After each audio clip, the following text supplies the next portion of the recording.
warahmatullahi wabarakatuh. Jamani vipenzi zangu, karibuni sana. Kwanza nianze kujitambulisha. Kwa majina naitwa Madam Salma Mzala. Ni mwalimu, ni mwelimishaji wa masuala ya fedha na uwekezaji iliyoidhinishwa na Benki Kuu ya Tanzania kwenye vipengele vya conventional, tunasema hivi vya kawaida, na in Islamic perspective. Kwa hiyo karibuni sana. Karibuni sana. Awali ya yote nipende kumshukuru Mwenyezi Mungu kwa kutujalia afya na kuweza kufika katika siku hii ya leo ambayo tulipanga na tumeianza rasmi. Naamini kwa uwezo wa Mwenyezi Mungu itakuwa na mwendelezo. Kwa hiyo tuseme bismillah. Allah afanye wepesi katika safari hii. Lakini pia niwapongeze ninyi ambao mmeacha shughuli zenu, mmeacha kazi zenu. Naamini mnayo mengi ya muhimu, mkasema na hili ni miongoni mwa jambo muhimu, mmehudhuria. Walioahidi ni wengi, kuna ambao wapo njiani, kuna wengine wameshindwa kutokana na sababu mbalimbali, na kuna ambao wamelipia lakini udhuru za hapa na pale pia watashindwa kuhudhuria, kuna wagonjwa.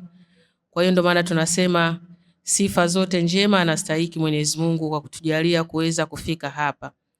Kwa hiyo tunamshukuru yeye, tunawashukuru na nyinyi, lakini pia tunaishukuru Radio Sauti ya Qur'an pamoja na uongozi mzima wa Peace Kikoba, ukiambatana na Fursa Crisis, kuwaza, kutafakari, kuona kwamba kuna adhma ya kuanzisha jambo hili kwa mustakbali wa maisha yetu sisi waumini tunaofuata imani ya Kiislamu. Kwa hiyo karibuni sana kwenye semina ya biashara na uwekezaji halali ambayo ndo tunaifungua rasmi. Kikoba kipo muda mrefu tangu 2024, lakini semina za biashara na uwekezaji halali ndo tumezianza rasmi, na inshallah panapo majaliwa zitakuwa na mwendelezo, kwa sababu kuna uhitaji mkubwa wa kuzifanya kutokana na maisha, ulimwengu namna unavyoenda na mambo kila siku yanavyoibuka. Lazima tukumbushane kama dini yetu inavyotuamrisha kufanya hivyo, ili twende sambamba kwa kufuata sheria na miongozo ya dini ya Kiislamu, lakini huku tukijitafutia riziki kwa njia ya halali. Mwisho wa siku tusije tukawa masuul kwa Mwenyezi Mungu. Kwa hiyo karibuni sana na nimefurahi kuwaona. Sasa nitaomba tuanze na ufunguzi wa dua. Nitamkaribisha hapa Ustadh Makame. Inshallah tunaomba hapa uje utufungulie, kwa sababu wanasema jambo lolote linaloanza na Mungu huwa lina baraka. Kwa hiyo karibu sana.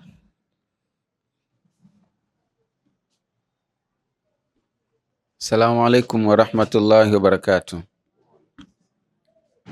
Alhamdulillahi rabbil alamin, thumma salatu wassalamu ala ashrafil anbiya'i wal mursalin wa ala alihi wa sahabihi ajma'in wa ba'd. Awali ya yote nimshukuru sana Mwenyezi Mungu kwa kutujalia leo tumefika hapa, lakini kubwa zaidi ni vile ambavyo Mwenyezi Mungu ametutaka. Maana kuna watu walipanga na wakapania kufika lakini hawakufanikiwa. Allah anajua zaidi kuhusiana na asiri hiyo, kwa nini hawakufika. Lakini pia ni pongeze kama ambavyo imetanguliwa hapa, kupongezwa kwa kila ambaye amefika hapa, lakini kubwa zaidi ni kumwomba Mwenyezi Mungu wale ambao tutakayokuwa tumeyafanya basi tuwe wenye kuyasikia na kwenda kuyafanyia kazi, kwa sababu hilo ndio lengo letu, na tumuombe Mwenyezi Mungu atuwezeshe katika hayo. Mimi kwa jina naitika Sheha Haulia Makame, na nitumie fursa hii kwa ajili ya dua ambayo nimeambiwa na madam kama sehemu ya ufunguzi wa hafla yetu hii, na tunamkabidhi Mwenyezi Mungu aweze kutuondolea kila chenye uzito hapa Baada ya kusema hayo, ila hadhrat Nur Muhammad al-Mustafa sallallahu alaihi wasallam, al-Fatiha. Bismillahir Rahmanir Rahim. Alhamdulillahi Rabbil Alamin. Arrahmanir Rahim. Maliki Yawmiddin. Iyyaka na'budu wa iyyaka nasta'in. Ihdinas siratal mustaqim. Siratal ladzina an'amta alaihim ghairil maghdubi alaihim waladdallin. Amin. Alhamdulillahi Rabbil Alamin. Wassalatu wassalamu ala Rasulillahi sallallahu alaihi wasallam. Allahumma rabbana atina fid dunya hasana wa fil akhirati hasana wa qina adhaban nar wa adhabal qabri warzuqna nadhara ila wajhikal karim. Ya Rabbi, tunakuomba, sisi ni waja wako dhaifu, hatuna ukamilifu mbele yako, kukosea ndio ukamilifu wetu. Ya Rabbi, tunakuomba, tumekaa hapa kwa lengo la kuifuata njia yako, tunataka kujiepusha na zile dhambi ambazo umetuambia tuziepuke. Ya Rabbi, tupe moyo wa kuziendea na kuziepuka zaidi. Ya Rabbi, tuongoze katika njia iliyonyooka. Ya Rabbi, hidina siratal mustaqim, siratal ladhina an'amta alaihim ghairil maghdubi alaihim waladdallin. Allahumma rabbana atina fid dunya hasana. Allahumma rabbana la tuzigh qulubana ba'da idh hadaytana wa hab lana min ladunka rahmatan innaka antal wahhab. Allahumma innaka jami'un nas li la rayba fik. Wa sallallahu ala sayidina Muhammad wa ala alihi wa sahbihi wa barik wa sallim. Amin. Alhamdulillahi Rabbil Alamin. Baada ya kumaliza dua yetu hapa, tuseme rasmi bismillah, tumeyafungua mafunzo, na siku zote elimu inaendana na kuandika, faman kataba hafidha. Kwa hiyo tumeandaa notebook hapo, tujitahidi kuandika kile ambacho tutakuwa tunakipitia, kwa sababu binadamu tuna mengi, tunaposahau basi tunarejea. Lakini pia elimu nzuri ni ile ambayo utakayoipata na ukaiwasilisha kwa mwingine, kwa hiyo inaweza ikawa rejea yako nzuri tu. Kwa hiyo tujitahidi kuandika, na nitaomba darasa hili tutaliendesha kwa experience, kwa uzoefu, kwa sababu tunayojifunza hapa si mambo ambayo yanatoka mbali, ni mambo ambayo yanatuzunguka. Kwa hiyo nitaomba tuwe huru kuuliza, tuwe huru kuchangia. Hakuna mkamilifu. Yawezekana we unajua zaidi kuliko mimi ninajua, au tukakumbushana. Kwa hiyo kuwa huru. Unapopata nafasi, kama sehemu hujaelewa, unaruhusiwa kuuliza, au una hoja ya kuchangia ili kuongezea uelewa, pia unaruhusiwa. Ndio maana ya semina, tunajifunza. Na kwenye principles za ualimu wanasema, mwalimu usiwe wewe unafundisha ukawaona wanafunzi kwamba hawana kitu. Sio kweli. Kuna vitu ambavyo wanavyowezekana wakaboresha au wakakupa kitu kipya. Kwa hiyo tunaomba sote tuwe wanafunzi. Alafu kuna muongozaji wa wanafunzi, lakini tunacho tulichokuwa nacho kichwani. Kwa hiyo karibuni sana. Sasa semina yetu kama tulivyosema, biashara na uwekezaji halali. Kwa hiyo kila mmoja aandike aandike hapo tarehe ya leo, mada husika. Semina yetu inaenda kwa jina la biashara na uwekezaji halali. Ndio semina yetu ya leo.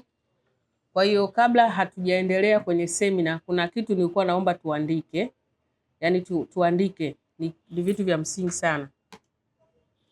Kabla hatujaendelea na semina hapa, nataka tukumbushane elimu za msingi ambazo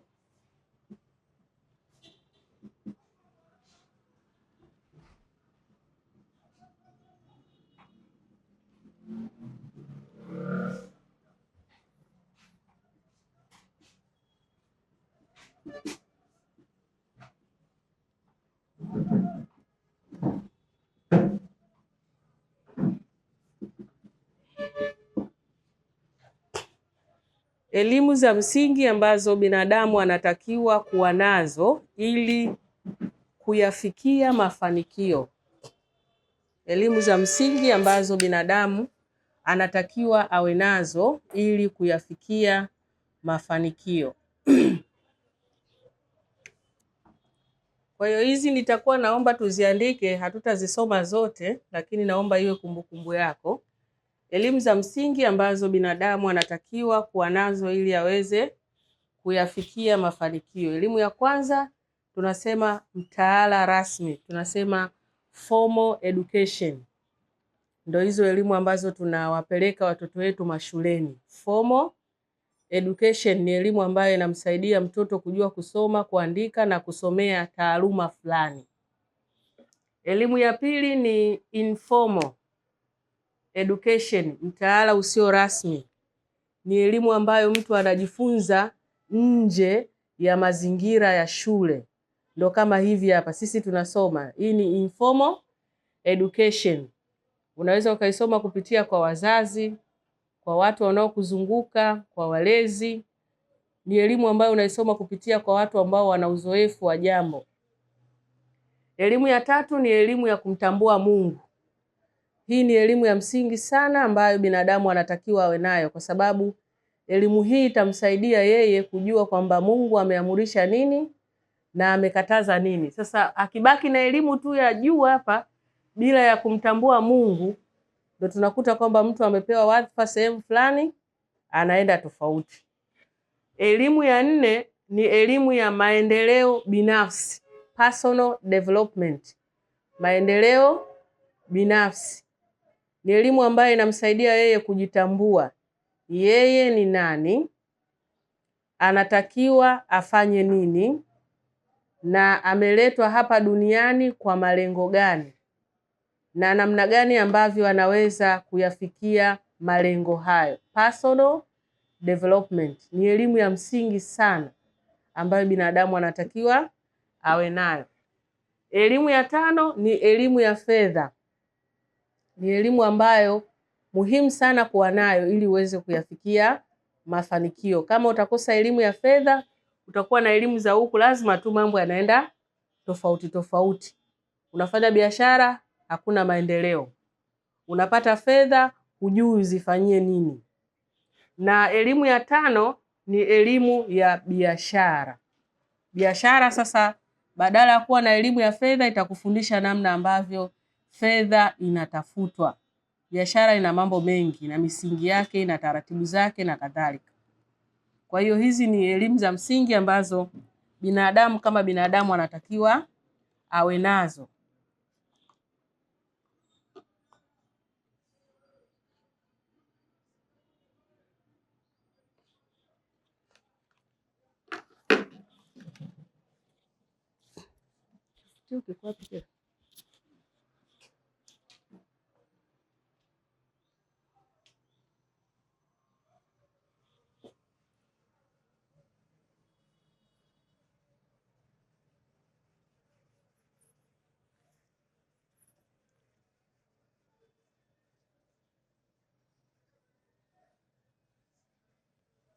Sasa baada ya kuziona hizo elimu, ndio maana tukasema kuna ulazima wa kuanza na elimu moja moja badala ya nyingine, kwa sababu tumeona pale kuna personal development, kuna elimu ya fedha, kuna elimu ya biashara, kuna elimu siyo ya masuala ya dini, ambayo dini imezungumzia vipengele vingi. Sababu tunapozungumzia dini haijazungumzia tu labda kufanya jambo fulani, labda kuswali tu.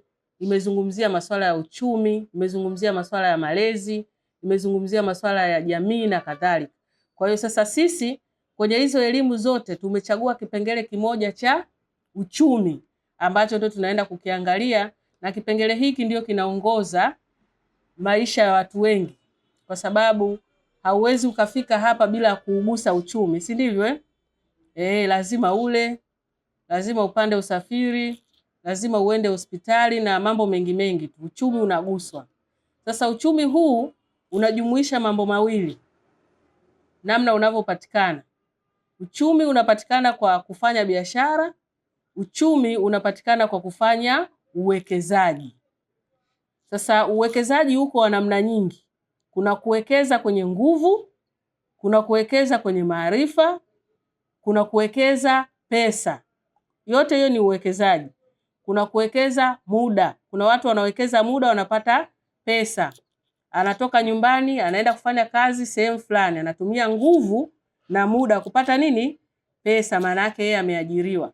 Alafu kuna yule anawekeza kwamba nina milioni 2, kuna mtu anafanya biashara anawekeza hivyo. Kwa hiyo sasa tunapozungumzia swala zima la biashara na uwekezaji, ndio tukaweka halali. Si kila aina ya biashara unatakiwa uifanye kwa mujibu wa sheria nini ya Uislamu, na si kila aina ya uwekezaji unatakiwa ufanye kwa mujibu wa sheria ya Uislamu. Kila kitu kimewekewa utaratibu. Kwa hiyo kabla hatujaenda huko, kwanza tuanze na dhana ya biashara. Biashara ni nini? Unapolifahamu neno biashara, unapofahamu sasa dhana ya uwekezaji, ndio tutakuja kuangalia kipi kinachosema halali, kipi kinachosema sio halali. Kwa hiyo sasa hapa nilikuwa naomba kidogo, tuko darasani, tushirikishane kidogo. Mimi sielewi, kama kuna mtu ambaye anaweza akanifahamisha anaposikia neno biashara yeye anafahamu nini kichwani kwake, basi nilikuwa naomba nimkaribishe. Karibu. Asalamu alaykum. Wa alaykum salaam wa rahmatullahi wa barakatuh. Mimi ninavyofahamu biashara ni kuuza na kununua, kwa mimi ninavyofahamu. Yani sema unachokifahamu vizuri sana.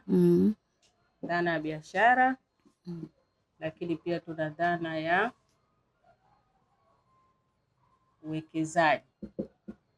Vizuri sana. Mwenzetu anasema biashara ni kuuza na kununua, ndio biashara. Nani mwingine anaweza akatusaidia tukapata dhana sahihi ya biashara?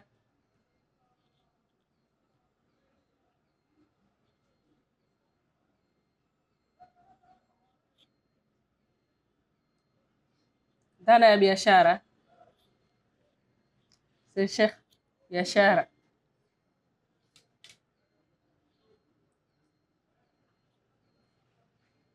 Tunaposema mtu anafanya biashara, maana nasikia kuna betting nazo, so nasema ni biashara. Kuna betting biashara, kuna wengine wanakopesha nao wanasema tupo kwenye biashara. Kwa hiyo biashara ni nini? Tuielewe kwanza biashara, hapa ndio tutaenda vizuri. Biashara.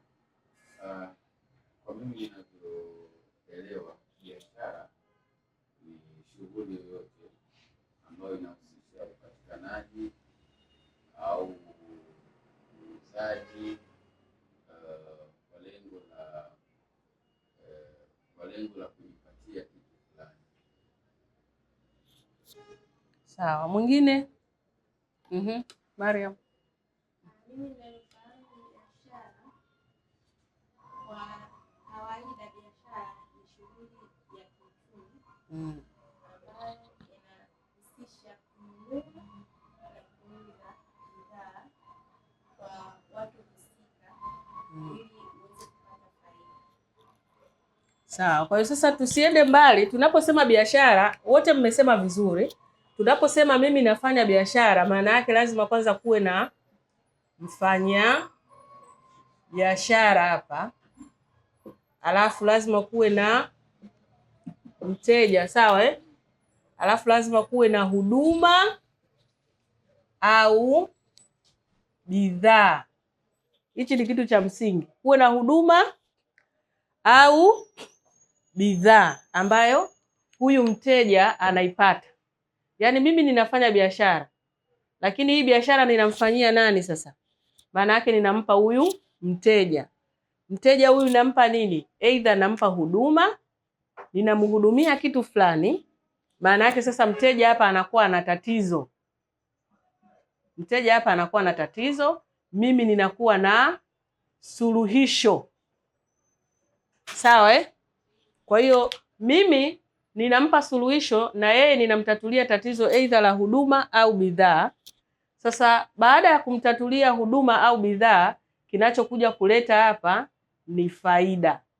Hivi ni vitu vya msingi sana, vinatakiwa vizingatiwe kwenye biashara.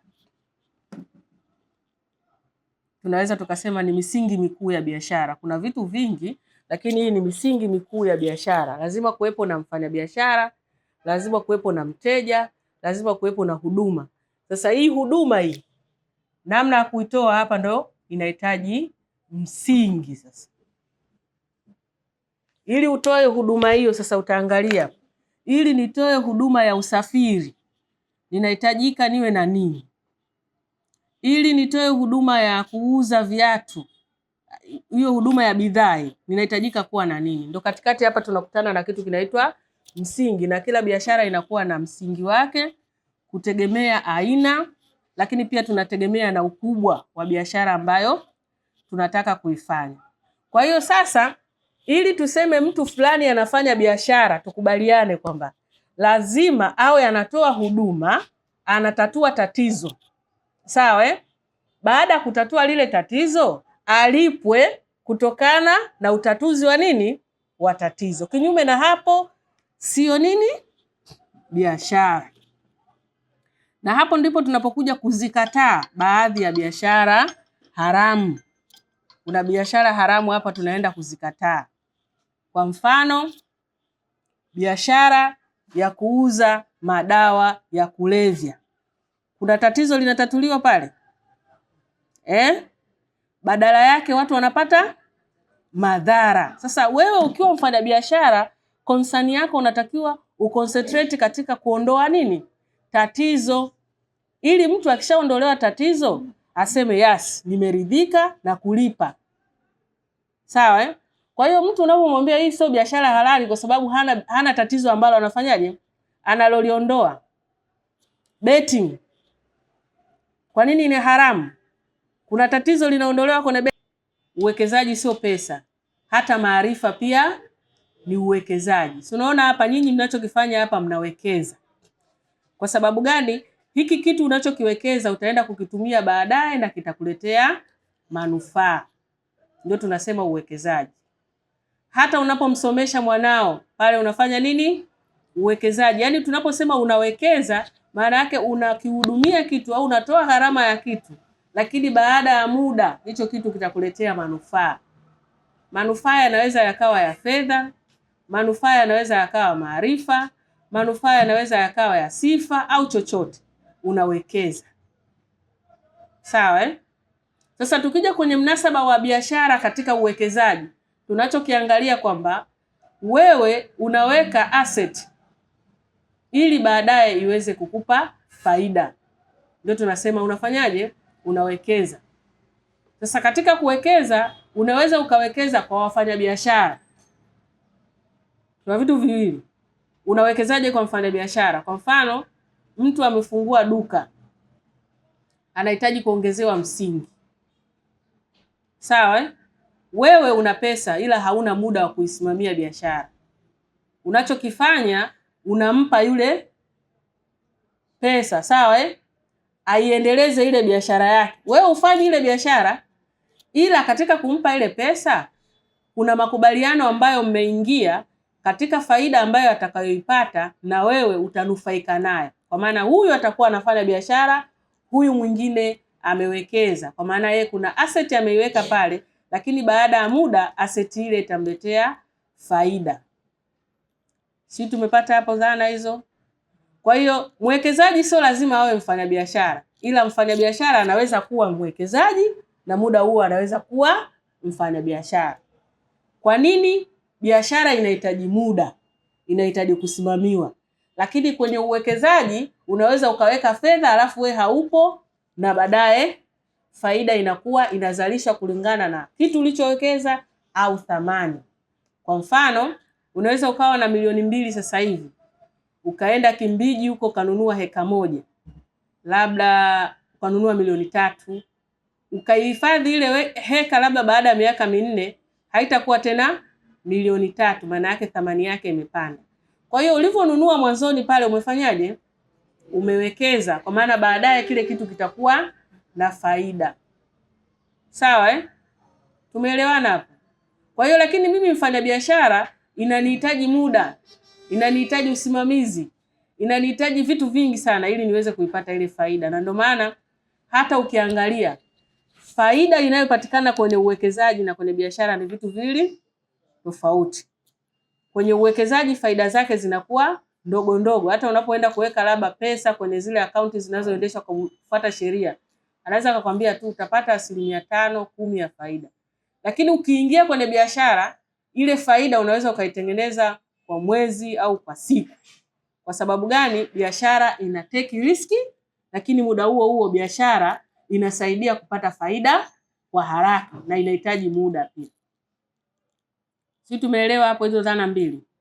Biashara na uwekezaji. Biashara na nini? Na uwekezaji. Sasa kuna kitu kinachoitwa halali mwisho hapo, ambapo ndio kimebeba dhima nzima ya semina yetu ya leo. Naamini biashara ziko nyingi kwa mujibu wa watu, kwa mujibu wa tamaduni, kwa mujibu wa maono, kwa mujibu wa sheria zao. Lakini sisi tunapofanya mambo yetu tuna rejea yetu ambayo Qur'ani pamoja na sunna za mtume wetu Muhammad sallallahu alayhi wasallam. Biashara lazima iwe halali. Si ufurahie tu kutoa huduma, si tu ufurahie kuuza bidhaa au huduma hiyo imehalalishwa kwa mujibu wa dini ya Kiislamu? Na je, namna unavyoifanya biashara yako imeelekezwa kwa mujibu wa dini ya Kiislamu? Sawa, Kwa sababu kadri utakapoifanya biashara halali, maana yake kuna uwezekano mkubwa wa wewe kufanikiwa katika maisha yako. Na kadri utakavyoificha biashara yako kwenye kando za riba, za udanganyifu, una uwezekano mkubwa wa wewe kufeli katika hiyo biashara hata kama unapata faida. Ndio maana tumesema halali. Maana yake ni kweli tufanye biashara, ni kweli tufanye uwekezaji, lakini uwekezaji huu lazima uzingatie misingi na sheria za dini ya Uislamu. Ndio maana tumesema semina ya biashara na uwekezaji halali. Kuna kundi hapa nikitoa maneno kama haya mwingine anasema hii ni biashara tu. Ndio maana mimi nimeanza kufafanua, unapofanya biashara lazima uangalie hii misingi. Utaiandika hapa. Kuwepo na mfanyabiashara, kuwepo na mteja, tatizo, kuwepo na huduma inayotolewa, alafu ndo faida itapatikana baada ya kutoa gharama za uendeshaji ambao ndio huo msingi.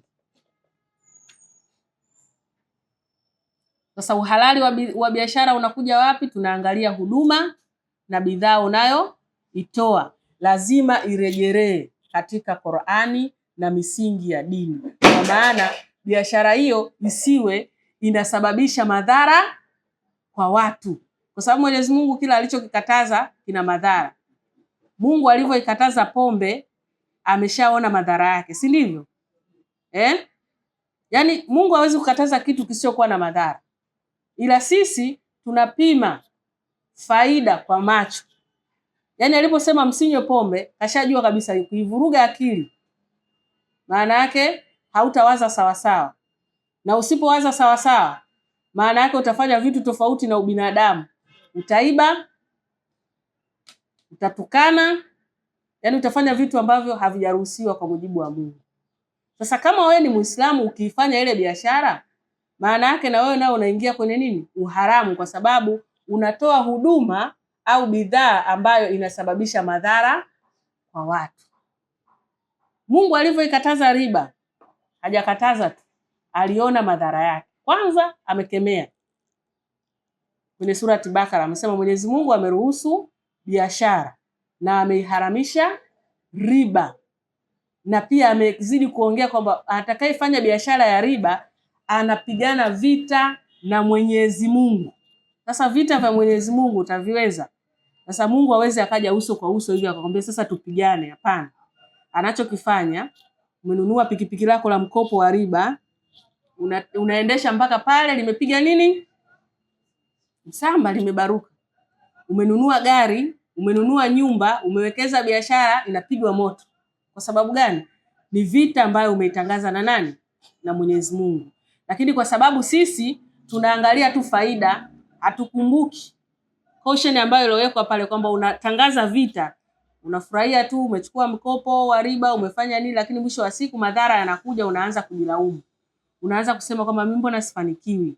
Mbona mambo yanaenda kuwa magumu? Mbona hivi? Kumbe ushapewa tahadhari kwamba umetangaza vita na Mwenyezi Mungu. Kwa hiyo hicho kitu kimeshafanyaje? Kimeshakatazwa. Kwa maana yake kina madhara. Na ninyi ni mashahidi. Wa salamu. Hebu tuangalie madhara ya mikopo ya riba inayotokea katika jamii zetu. Wangapi ambao wamepoteza pesa? Wangapi ambao wameishia kupata stress? Wangapi ambao wamepoteza mali zao? Kwa sababu gani? Mungu haweki baraka katika kile kitu. Sawa eh? Kwa hiyo ndio dhana ya biashara na uwekezaji halali, lakini hapa tumeangalia misingi ya biashara pamoja na uwekezaji. Sasa ndugu zangu, naomba tuulizane swali moja tu. Wangapi tunafanya biashara humu ndani? Wangapi tunafanya biashara?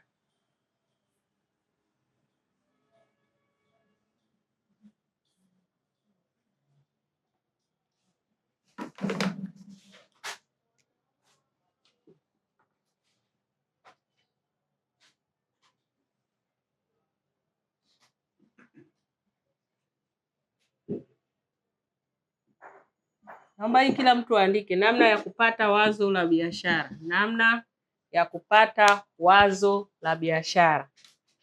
Namna ya kupata wazo la biashara.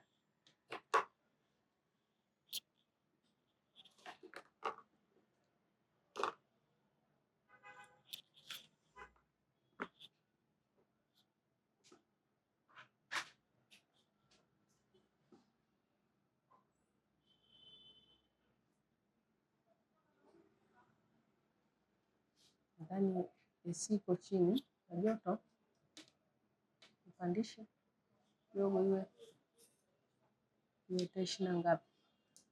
25 labda ya joto. Fursa sasa tufahamishane hapa, kila mtu aseme anayefanya biashara. Inawezekana mimi nikawa mteja nikanunua biashara yako. Dada hapo. Unafanya biashara gani? Biashara vitunguu na makaroti Ilala. Vitunguu na karoti.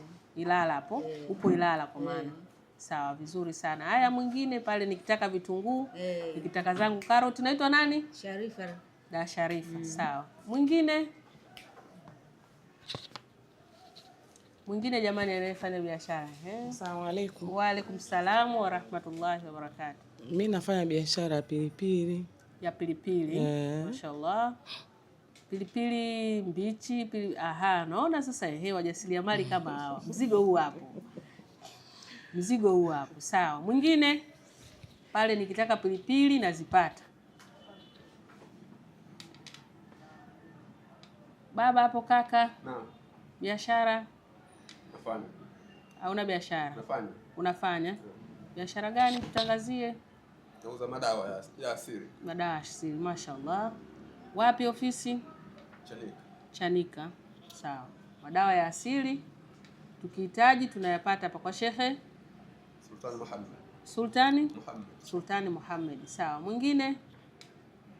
Hauna biashara? Pale bidada? Hauna biashara? Hapo? Unayo? Tangazie mzako hapa, nikitaka madawa kwa kaka Sultani, pilipili pale kwa dada, pale kwa Da Sharifa napata karoti. Hapo maandazi vitafunwa, mashallah. Nikitaka maandazi napata location Madale. Sawa, delivery zipo sasa hivi, si ndivyo? Delivery uzuri sasa hivi, delivery zipo. Naomba uniletee maandazi yangu, nimeshakusanya watu hapa, mambo yanaenda. Hapo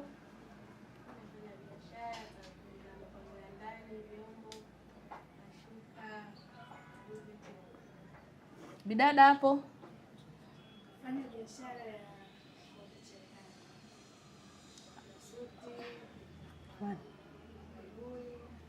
hapa pale mapambo ya ndani, shuka, panzia, vyombo hapa kutaka suti, kutaka nguo ya aina yoyote inashonwa hapa. Kaka hapa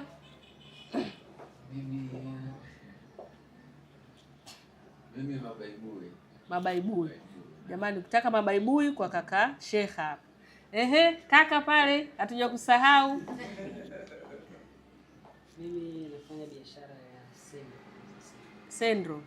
Even that na hiyo pia Na hii pia ni moja kati ya biashara. Unaona sasa biashara hii hapa kwamba anafanya biashara, kutaka kuchukua video, kutaka picture, kutaka nini na kadhalika. Sasa kwanza hongereni.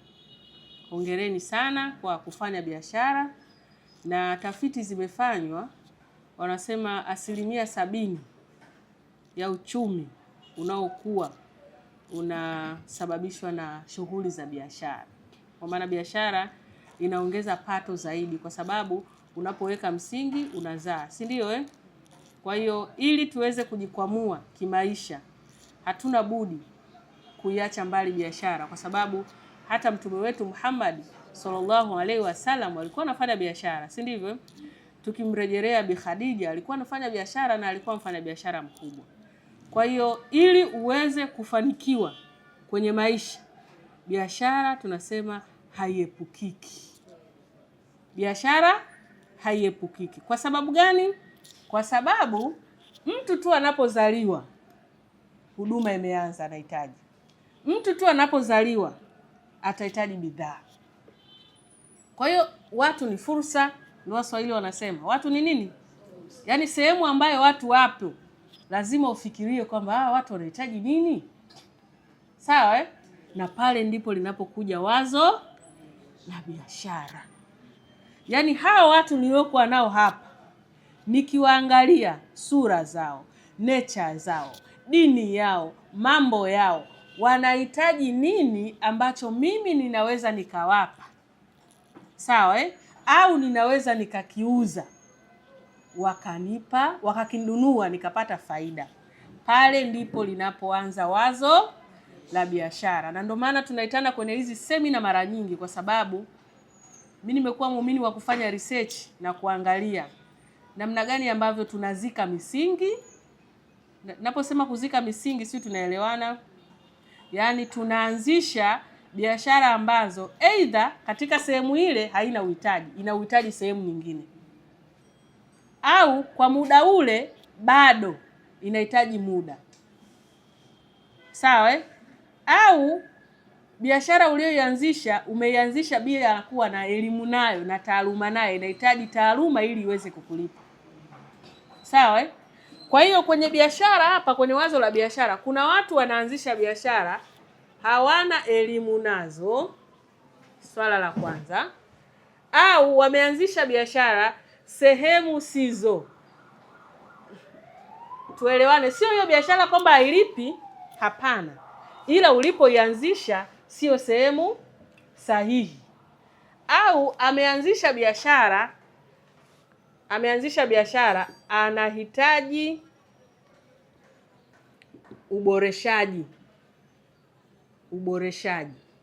Yawezekana wateja wapo, lakini kunahitajika maboresho ili iweze kufikia malengo.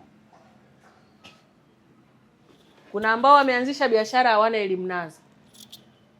Yaani mtu amesikia tu, madam bwana alikuja Asha hapa aliniambia kwamba biashara ya machungwa inalipa sana. Kwa hiyo na mimi hapa nina 500,000. Nataka nianzishe biashara ya machungwa. Anapata faida shilingi ngapi? Huyo uliomuuliza kwa siku anaingiza 30,000. Biashara ya machungwa kwa siku inaingiza 30,000. Kwa hiyo inalipa na yeye anaanza. Amesahau kumuuliza vitu vitatu. Kitu cha kwanza, anaifanyia wapi hiyo biashara? Mpaka kwa siku inamuingizia 30,000. Amesahau kumuuliza hicho kitu. Kitu cha pili, mbinu gani ambazo anazitumia kuuza hapo? Mbinu. Maana hapa kuna hii mbinu hapa. Sehemu zisizo elimu. Mbinu. Ni kweli anaingiza 30,000 kwa siku. Wapi anapoifanyia? Mbinu gani? Kwa sababu mwisho wa siku mbinu ndizo zinazoleta faida, na si kuwa na msingi tu. Sasa sisi mawazo yetu kichwani, natafuta msingi nianze biashara.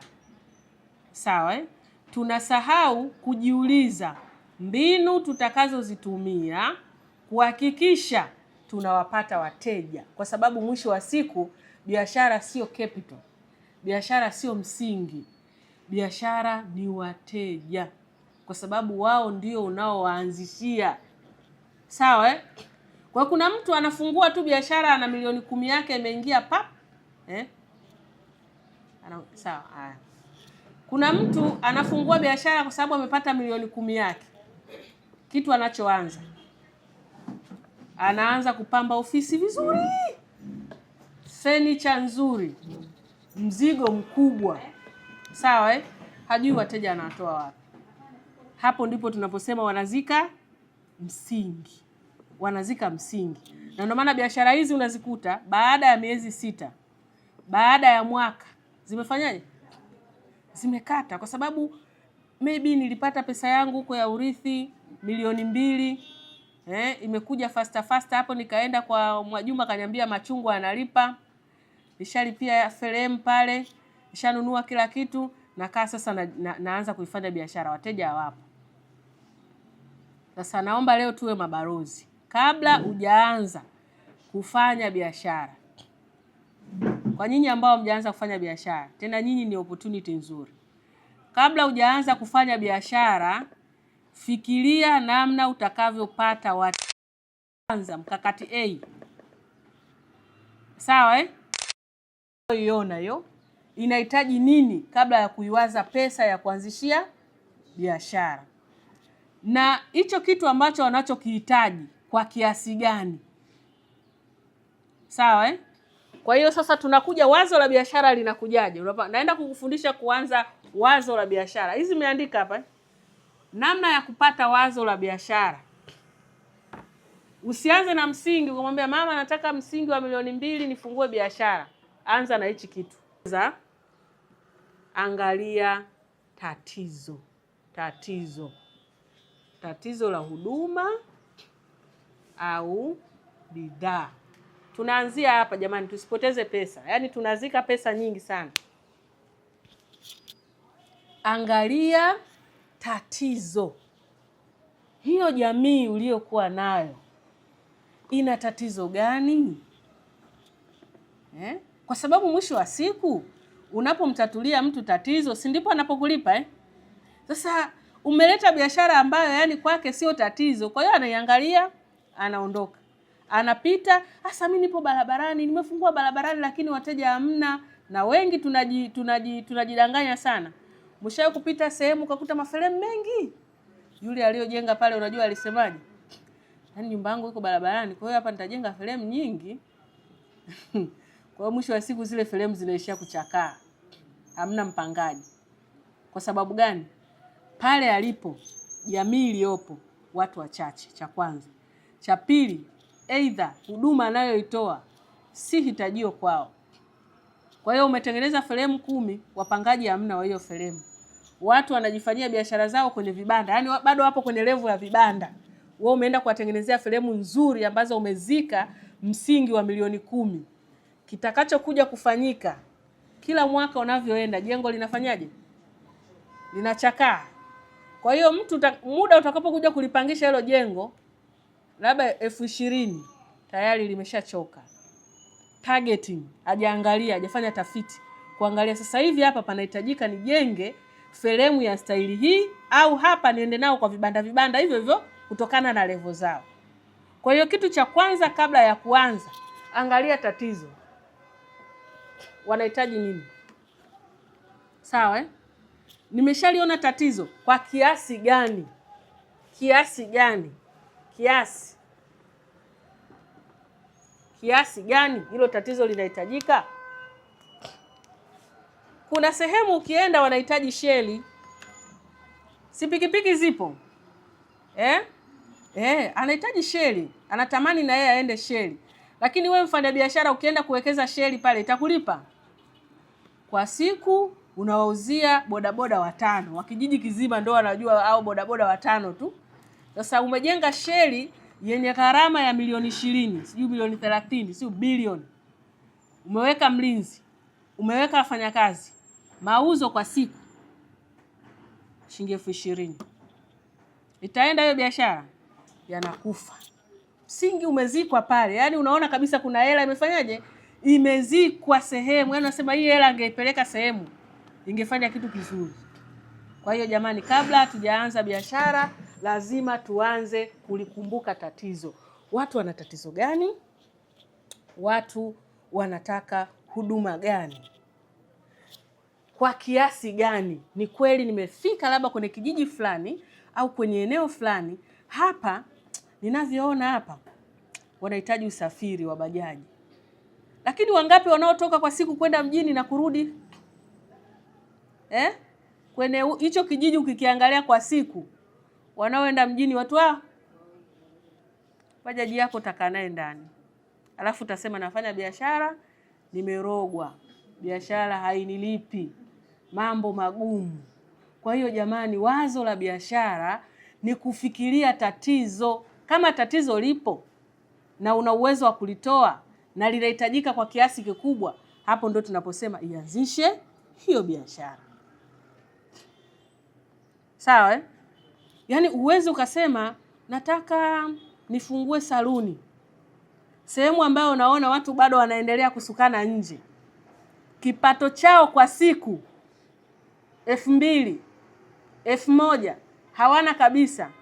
Utajenga saluni nzuri, utaweka kila kitu, lakini mwisho wa siku pesa imezikwa. Na ndicho tunachokifanya Watanzania wengi. Tunazika misingi.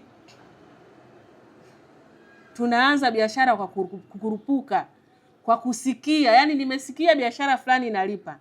Nimesikia fulani kasema kitu fulani kinalipa, naanzisha. Muulize anafanyaje? Speed anayofanya yeye. Mwenzako anakuambia bodaboda kwa siku inalipa. Halali asubuhi, halali mchana. Yaani yeye kama popo.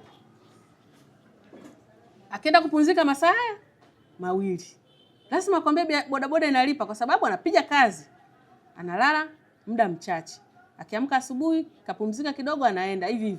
Sasa bodaboda inalipa, umechukua bodaboda umeliweka barabarani. Huna hata muda wa kukimbilia mteja, wa kufanyaje, umekaa tu. Mbinu zinazotumika katika kufanya biashara ndizo zitakusaidia wewe uweze kupata wateja wengi. Sawa Mbinu. Lakini kitu cha pili, kumbuka nini tatizo. Kwa hiyo baada ya hapo tunaangalia mbinu. Mbinu gani utakayotumia kupata wateja kabla hujaianza hiyo biashara? Yes, I have the business. Nataka nianzishe. Nitapataje wateja? Umeshaandaa mikakati ya kupata wateja? Au umenunua vitu umekaa ndani? Mkakati wangu namba 1, nitapita nyumba kwa nyumba kuhakikisha kwamba kwa siku natembeza. Nitafungua duka. Nitakuwa na mawakala. Yaani mkakati wa kupata wateja.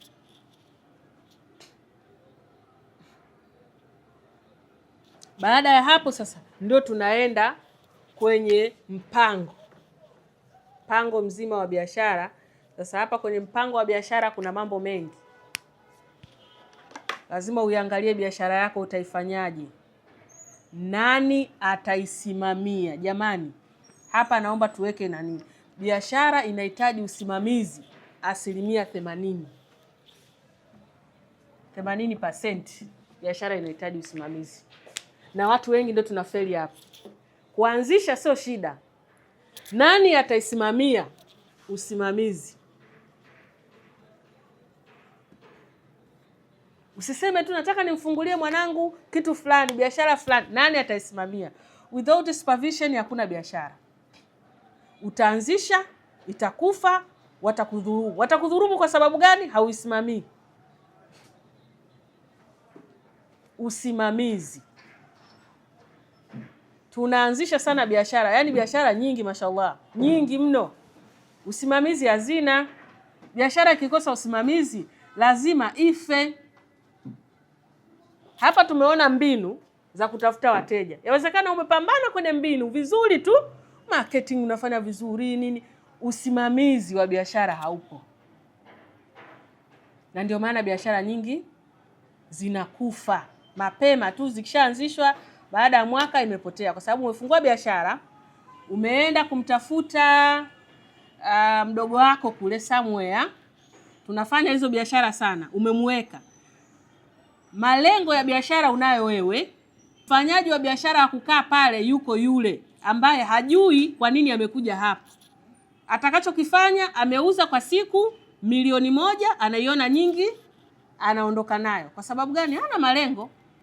Lakini we mwenye malengo utaiuza 1,000,000, utasema kwamba hii lazima nikarudishe nini? Msingi. Kwa hiyo zinakufa kwa sababu hazina pia usimamizi. Yaani hapa ushaangalia tatizo, ushaona kiasi, ushaona mbinu, ushakuwa na mpango, umeanza, usimamizi hakuna. Hiyo biashara lazima ife. Yaani wala sio miujiza. Ukikosa usimamizi, ukikosa mbinu, tena hapa kwenye mbinu ndio nakazia zaidi. Mbinu za kutafuta wateja. Asikukalilishe mtu biashara inalipa, muulize anatumia mbinu gani?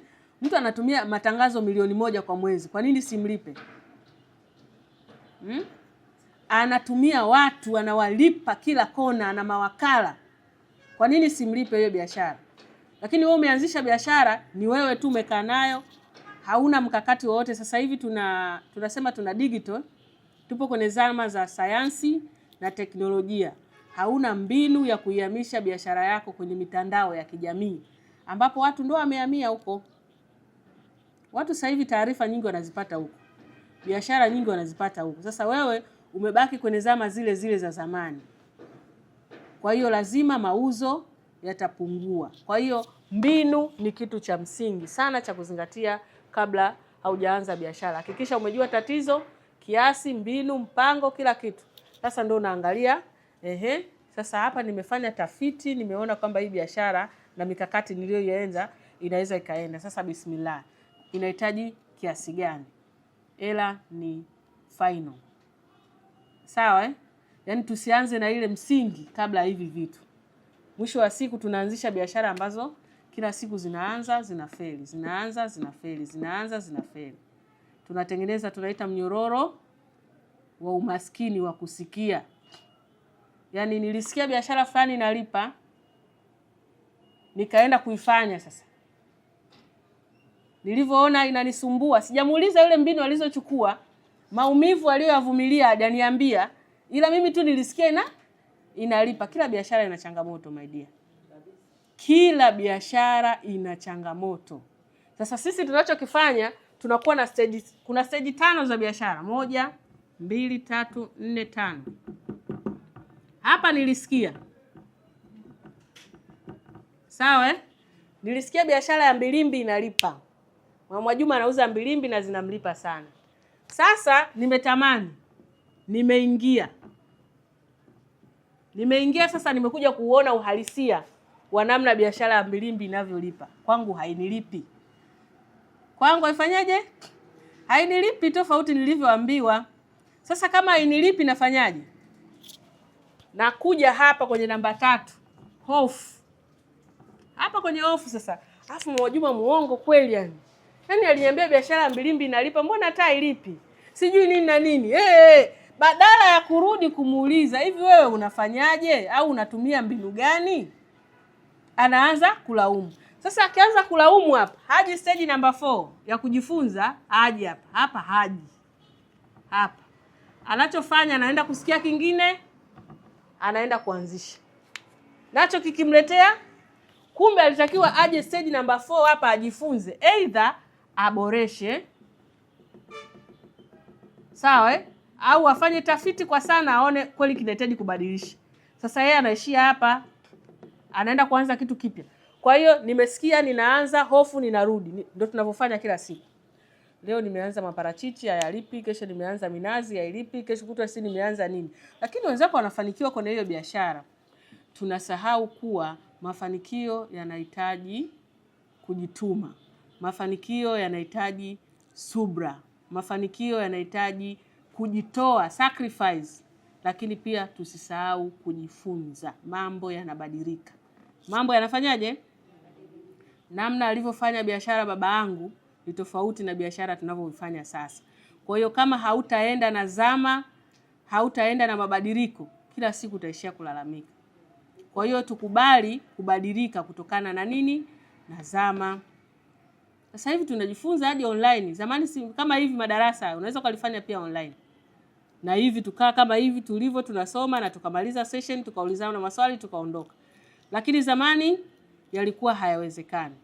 Zamani unataka uende kwa Asha, lazima uende ukakague yupo. Sasa hivi upo, ndio unafanyaje?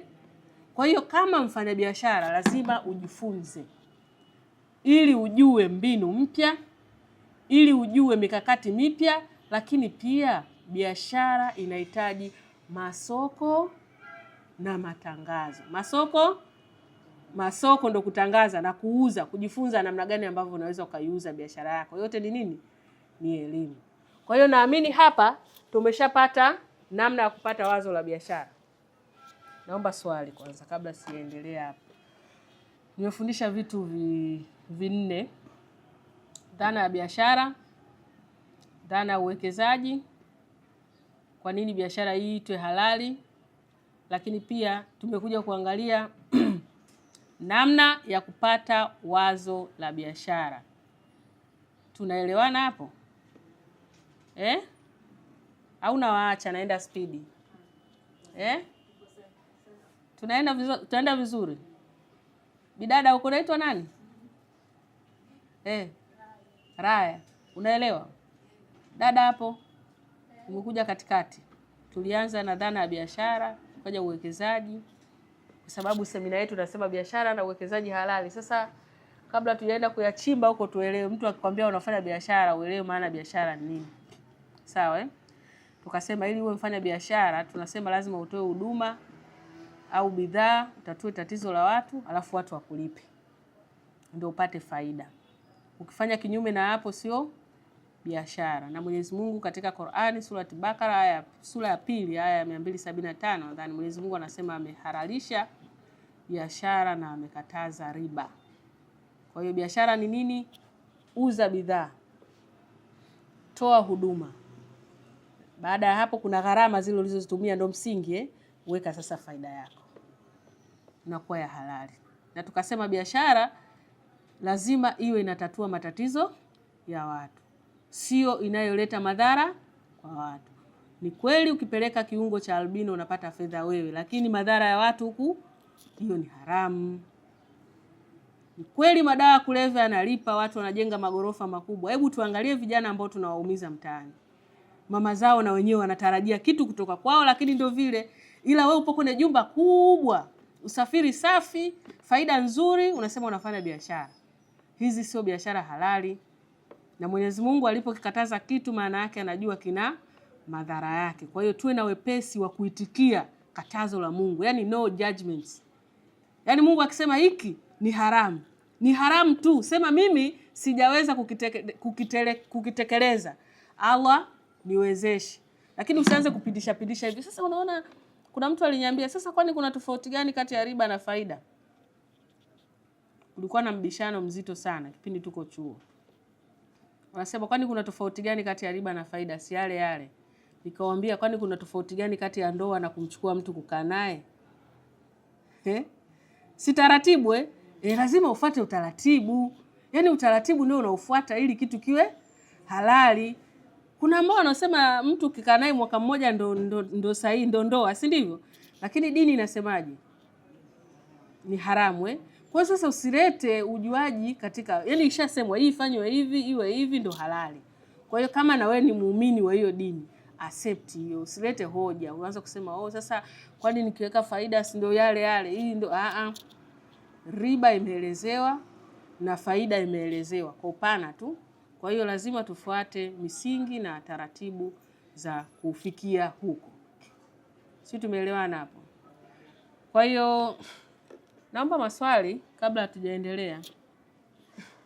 Jamani mnaelewa mimi hofu yangu, sitaki mtu hapa aondoke kichwa amebebeshwa mambo. Najua mengine utaelewa nje ya darasa, lakini at least 50% au 40 uwe umepata picture.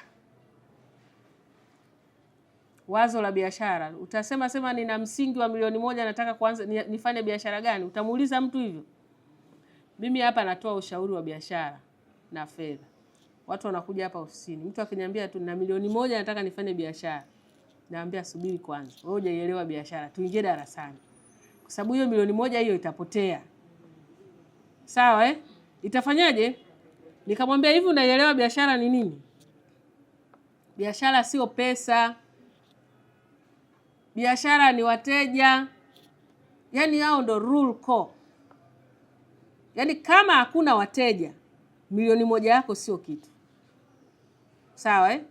Kwa hiyo usije mtu ukamwambia, yaani hapo nadhani ufanye, usimpoteze. Mwambie bwana, rudi kwenye jamii, angalia mazingira uliopo. Wanahitaji nini? Na wewe je, unaweza kukitoa? Na wanahitaji kwa kiasi gani? Fanya hata research. Angalia hata wanaofanya, yawezekana wanafanya kuna gap. Ndio lile ondoka nalo. Huyu anauza juisi, lakini juisi yake anavyoiuza haweki kwenye package. Sasa mimi za kwangu nitaweka kwenye package, nitafanya hivi, boresha. Ushaona shida pale, sawa eh? Ingia. Lakini usije ukaniambia mimi na milioni 5 nifanye biashara gani? Kwa sababu mahitaji yana tofautiana, na ndio maana unaweza ukaiona biashara ya baibui unaliuza sehemu milioni 1 alinunuliwi. Kuna sehemu ulipoanzisha sio sehemu sahihi na sio biashara hailipi. Tupate hayo mawazo. Yaani tunapoteza sana pesa. Yaani hiyo biashara hiyo uliyoanzisha sehemu nyingine inalipa na wanahitaji. Lakini sasa hii unaenda kufungua biashara ya kusomea watu dua maeneo ya ndani huko Mbeya, ndani huko hamna hata Waislamu. Watakuja watu kweli huko? Waza wakiona tu umeshika Qur'ani wanasema wewe ni mchawi. Kwa hiyo hata huduma zako unavyozitoa, angalia uhitaji, kwa sababu mwisho wa siku utakavyowahudumia ndo wao watakaolipa. Kwa hiyo wakati mwingine tunajilaumu kwamba biashara hazilipi, kumbe sehemu tulipo zianzisha kumbe inalipa. Ungeibadilishia tu mbinu, ungeibadilishia tu sehemu, ungejifunza zaidi, ungeboresha, ndio kitu ambacho kinatakiwa. Lakini tumekalili. Yaani mimi napokea simu nyingi sana. Na milioni 1, na milioni 5, na milioni 20, na milioni 30. Kwanza turudi, watu wanataka nini? Kuna watu wanaenda kufungua nyumba za wageni, sehemu ambayo watu wote wanalala nyumbani. Unaenda kufungua hoteli, sehemu ambayo unaona kabisa hamna mtu atakayetoka kuja kula hapo. Pesa zinapotea, na tunaona kabisa nyumba mpaka inachakaa ni nzuri. Hawawezi kufika hapo kutokana na kipato chao. Au hatuoni jamani mtaani? Jumba linachakaa. Unamwambia mtu alipe 300,000, anakuambia mimi na 50,000. Utaki nyumba yako inafanyaje? Ulipojenga sio sehemu sahihi. Kuna sehemu hiyo nyumba ungeiweka, watu wala yani hata upigi kelele, yani mtu analipa tu. Kwa hiyo sehemu sahihi unapoianzisha biashara, lazima hiyo biashara kwa asilimia kadhaa kwa uwezo wa Mwenyezi Mungu iweze kulipa. Kwa hiyo kabla ya kuanza biashara, naomba tuondoke na ujumbe. Tufikirie wazo la biashara. Na wazo la biashara linatoka wapi? Angalia watu wanataka nini, kwa sababu ndio watakao kulipa. Sio mimi hapa nitakaye kushauri. Mimi naweza nikakushauri hapa, kanunue kitu fulani afu mimi nimelala uko unahangaika nacho. Sawa eh? Ila ukiwaangalia watu ukiona hapa ukiwekea kitu fulani kinalipa kutokana na utafiti, kutokana na uzoefu, kutokana mwingine anasema tuwekee, unaona kabisa ukiweka hapa hichi kinalipa. Kwa nini usiweke? Kwa hiyo tuanzie huko. Kwa hiyo mimi naomba kwanza niishie hapa.